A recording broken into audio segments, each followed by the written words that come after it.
Isang mapagpalang araw po sa inyong lahat mga madam sir, mga boss, mga lods, mga lodi, mga idol. So, another property for sale na naman po ang aking ipapakita sa araw na ito. At andito naman po kami ngayon sa bayan po ng Mungkada, lalawigan ng Tarlac. So, meron kami ipapakita 6,190 square meter po na farm lot po dito. Farm lot dito. So, tara, i-check po natin to.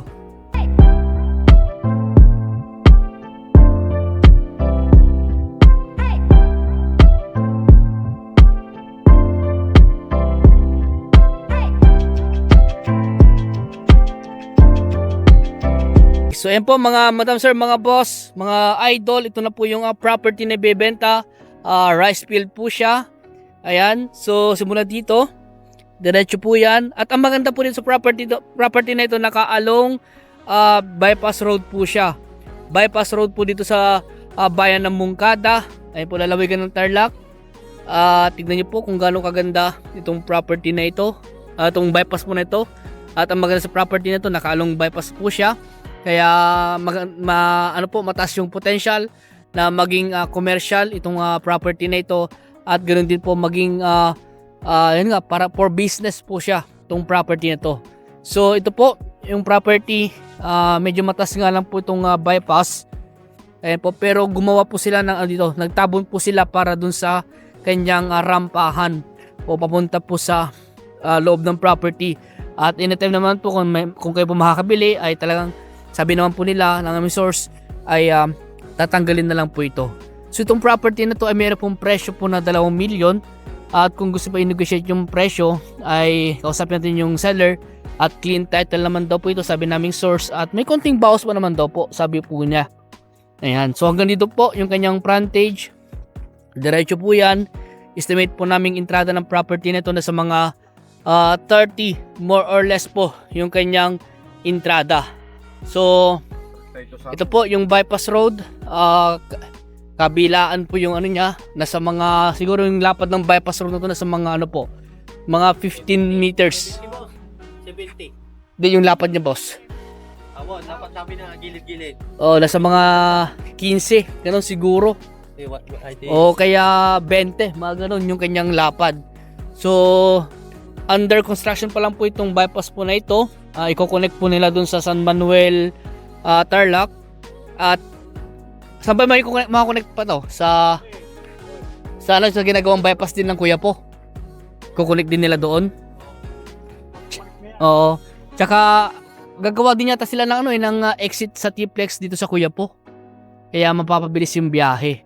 At ang maganda rin po dito, malapit lang po ito sa town proper po ng Mungkada, mga ilang minutong driving lang po. Ganoon din po sa T-Plex Anao, nasa mga ilang minutong driving lang din po siya.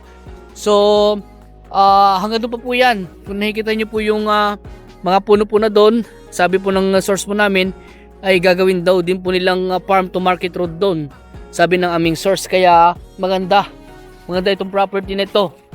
Magkakaroon din po ng kalsada sa bandang likod po niya. Yun po ang sabi ng source po namin. So ito po yung rampahan po niya. Ayan. So ayusin na lang, kung kayo po makakabili, ayusin na lang, sasementohin na lang po natin.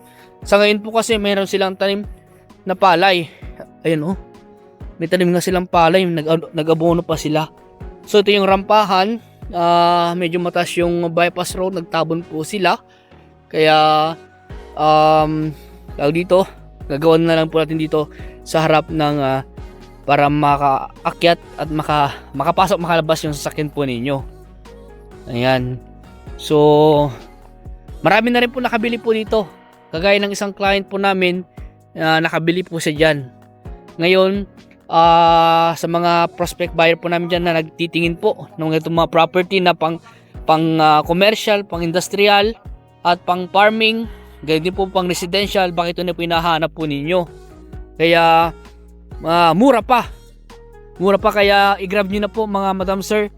2 million daw po yung asking, sabi ng source po namin, pero may konting bawas pa naman daw. Kaya i-grab nyo na po habang mura po yung property na ito. At ang sabi po niya, clean title. Kaya nakadepende po kasi kami kung ano yung sinasabi po ng aming source, kasi siya po yung nakadirekta sa mismong may-ari sa property na ito. At tiwala naman po kami sa aming source dahil na ilang beses na rin po siya namin nakasama sa bentahan ng lupa. Ayan. So patag po siya, patag. At ang source of water po dito, deep well. Wala lang akong makita deep well dito na naka-install na. Pero kung sakaling wala pa naman po naka-install na deep well, ay magpapa-install na lang po tayo. Yun nga lang po yung power line.